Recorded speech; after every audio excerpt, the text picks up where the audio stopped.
ketika sidang perdana mediasi itu akhirnya pihak sana mencabut gugatan itu sendiri, kamu seperti apa perasaan kamu ketika pihak sana mencabut dan besok kabarnya pihak sana mau mengajukan lagi gugatan hak asuh anak, sedangkan tadi yang kamu bilang anak-anak itu adalah golden yang memang lagi masih masa pertumbuhan mereka, kamu menanggapinya seperti apa saya? Sepertinya kalau soal itu dalam agama Islam tentunya anak-anak yang masih di bawah umur mumayyiz itu masih di bawah ibunya. Semua balik lagi ke, saya rasa nanti keputusan hakim akan bijaksana soal itu. Dan kamu akan tetap membela anak-anak, akan tetap ada di diri kamu gitu ya, ada di pihak kamu gitu. Pastinya, insya Allah. Tapi surat pernyataan yang dibikin Firman kemarin yang 2002 kemarin kan bilang kalau misalnya dia 2022 2022 kemarin kan kalau dia kata hospital dia akan menyerahkan hak asuh itu kepada Inara kan.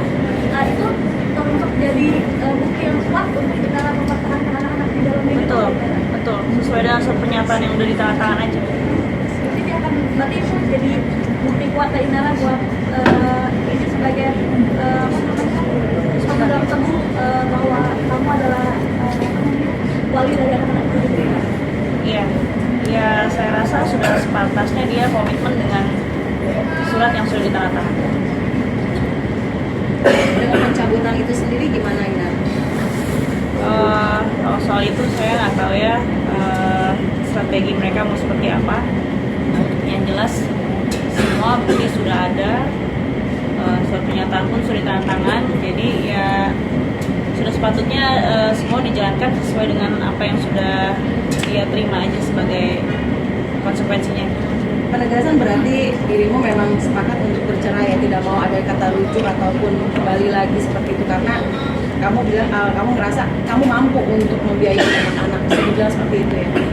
Bukan seperti itu juga sebenarnya. Dari awal saya sudah menawarkan mediasi, tapi beliau sudah bulat untuk bercerai. Bahkan saya sudah minta tolong Ustadz Berry untuk memediasi kami, tapi gagal. Memang dari pihak dianya tidak mau. Kemudian dianya juga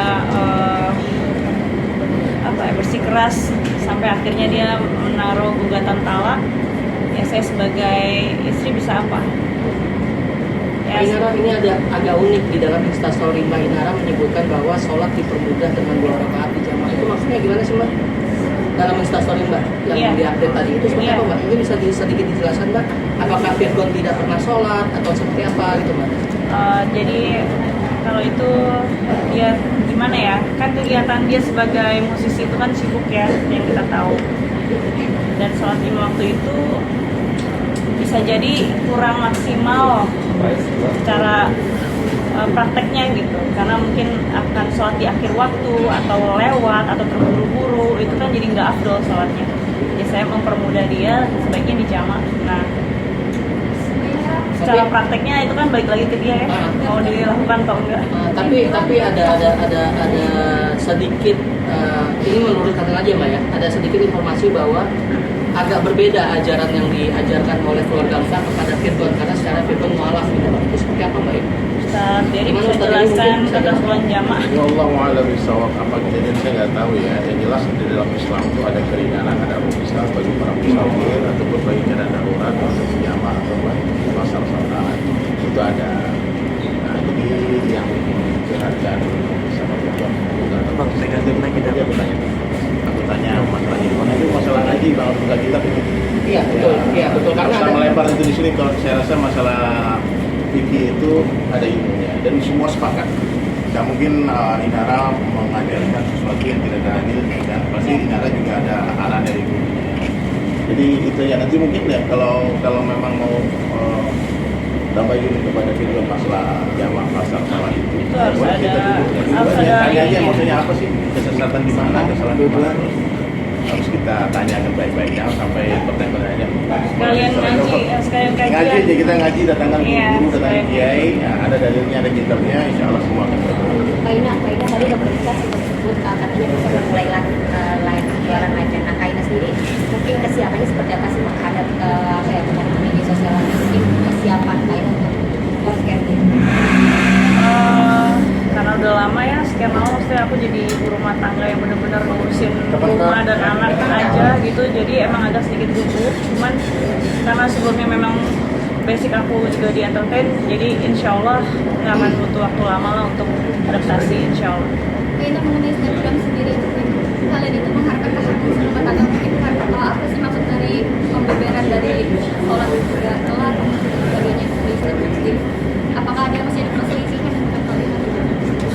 Ya sekarang kalau secara angka logika kita kan nggak kayak Kamera aja mbak. Kenapa ada apa ya. Jadi sekarang secara angka logika kita lebih pilih sholat di akhir waktu terburu-buru atau sholat di awal waktu tapi kita bisa mengerjakannya tenang di jamaah. Berasa itu nggak usah dibahas. Iya. Dan itu silakan nanti tanya aja ke yang ahlinya. Kak Inara, untuk kembali ke depan kamera perlu ada persiapan yang khusus nggak sih atau sampai konsul atau segala sesuatu ini Kak Inara sendiri? Untuk apa? Untuk mau menghadap ke publik lagi. Balik ke juga entertain maksudnya. Kalau soal itu nanti dari Ustadz yang saya jelaskan. Persiapannya gimana udah. Jadi begini, mohon maaf ya sebentar, saya biar bicara sedikit ya masalah kenapa saya duduk di sini. Ini nggak ada hubungan dengan Dr. Richard sebetulnya. Ini nggak ada hubungan juga dengan Athena, tapi Inara bernikah itu ada hubungan dengan saya dan istri dan keluarga dengan Datuk Jordan. Jadi dulu Inara dan Firgon datang ke rumah dan Firgon curhat tentang kegalauannya istri sering digodain orang karena terlalu cantik. Nah, maka aku bilang orang terlalu cantik itu mungkin lebih baik ditutupin aja kecantikannya. Udah dia yang nyuruh aku pakai nikah. Disuruh kan dia. Akhirnya disuruh dan waktu itu kita batalkan beberapa tahun yang lalu. Kemudian setelah terjadi persoalan ini, Inara menghubungi saya gara-gara Firgon menyuruh dia membuka cadar. Aku nggak percaya awalnya, masa sih Firgon kan dia yang senang, dia yang nyuruh, dia yang suruh buka. Nah, aduh, kayaknya ini lagi ada persoalan rumah tangga, gue mau ikut campur. Aku pergi umroh, ternyata viral kan. Subhanallah, aku tanya langsung Firgon, brother, benar gak antum suruh Ina buka cadar? Dia kata, betul kan dah.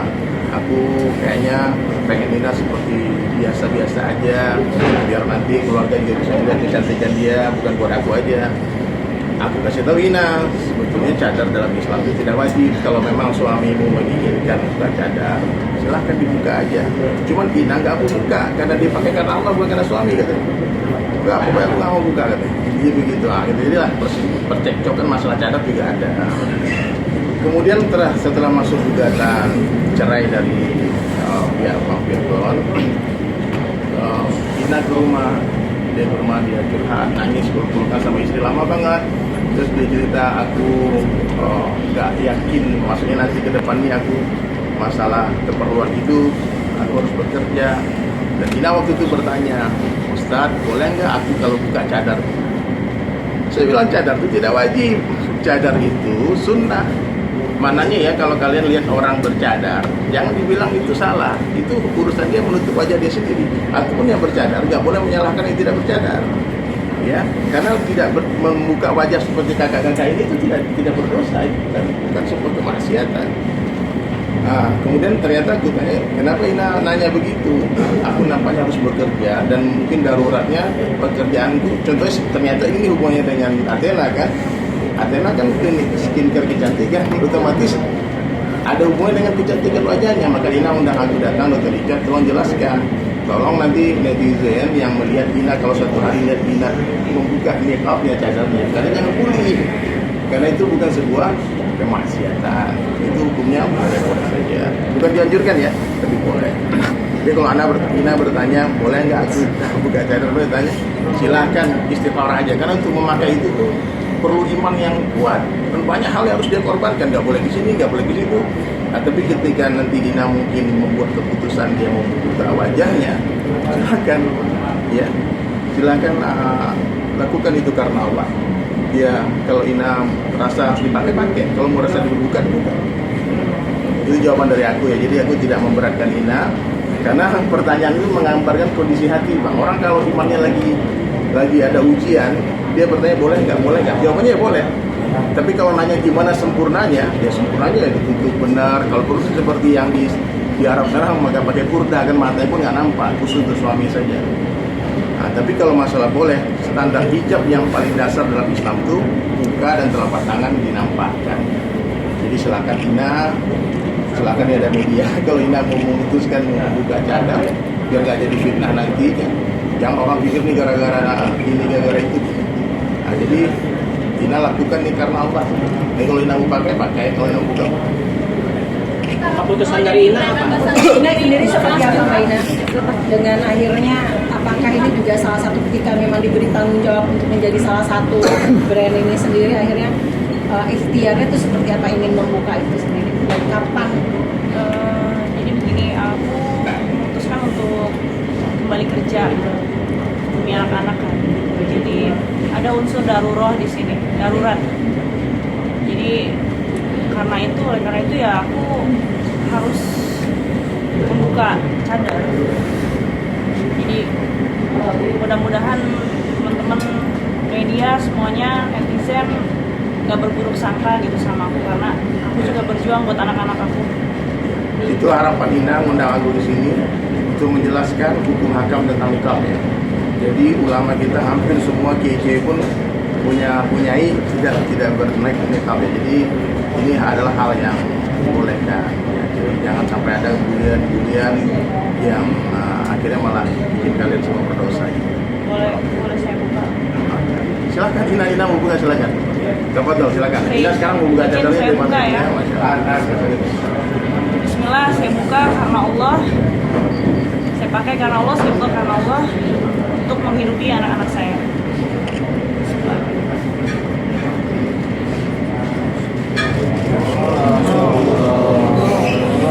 Masya Allah semuanya.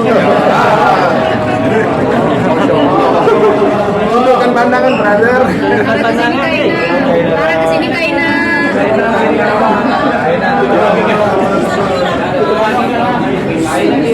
Pakai lagi kayaknya pakaiannya. Ada rasa berat hati ya melepas nikah. Nanti sudah siap mental. Ina ini yang Mbak Jodan nangis nih, gimana nih? Iya udah, Pak, belum. Karena doakan Ina. Karena dia masangin dulu. Nah, sekarang buka nggak apa-apa ya. Pokoknya doakan Ina nanti suatu hari bisa lagi di rumah lagi dan dia bisa bernikah lagi. Amin. Siap.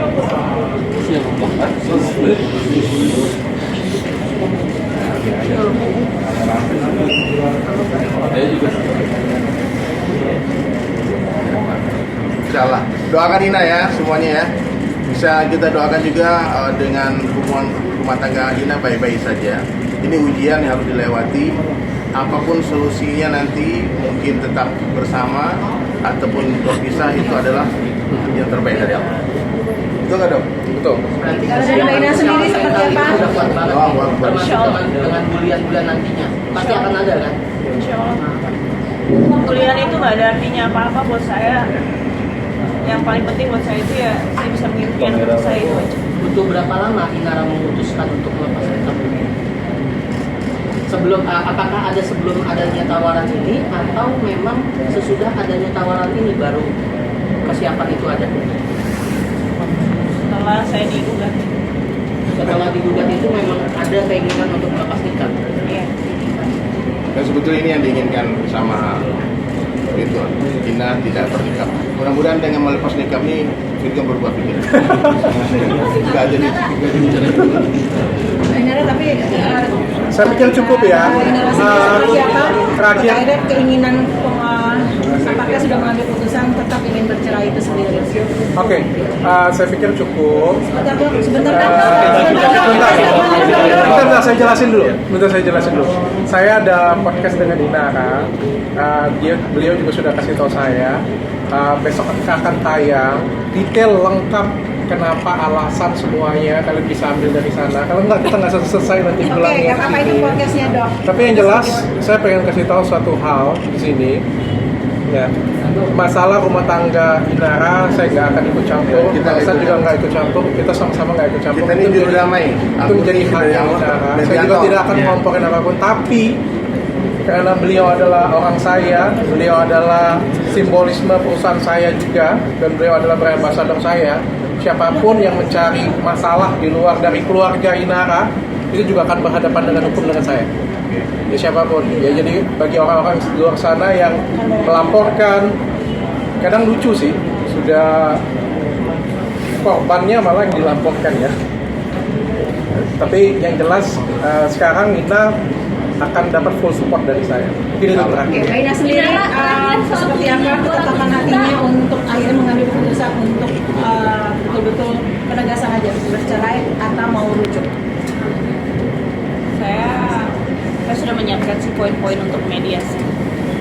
Ina masih berharap semua baik-baik saja. Itu curhatannya kepada kami, kepada saya. Cuma tinggal di pihak sana mau baik-baik apa tetap mau lanjut ke pengadilan dan ribut-ribut itu kayaknya keputusan di tangannya. Inara terakhir sekaligus klarifikasi bahwa kabarnya katanya ibunya Gilbert bilang 200 juta ada tudingan jadi judi segala macam. Klarifikasi Inara seperti apa? Seperti yang udah pernah aku klarifikasi di Instastory sebelumnya, aplikasinya jelas, perusahaannya jelas, terdaftar di BNI. Jadi OJK sekali lagi tidak akan melindungi perjudian. Berarti itu bukan buat perjudian. Bukan. Itu kan ada ilmunya. Apa itu apa saham kah atau seperti apa? Itu saham. Oke, cukup ya. Terima kasih banyak semuanya. Selamat malam. All the best everybody, Masya Allah. Waduh, nggak bisa diri. Ya kita tinggal tunggu aja proses hukumnya. Nah, soal buktinya sendiri, Inara punya bukti kuat nggak sih? Kan katanya kan kalau Cina itu harus punya bukti yang logis segala macam. Inara sendiri apakah ada bukti seperti itu? Pastinya ada. Kalau nggak ada, saya nggak akan bisa bikin laporan polisi. Betul ada video? Nanti bisa kita lihat sama-sama aja hasil akhirnya bagaimana prosesnya. Berarti akan membeberkan Inara videonya sih.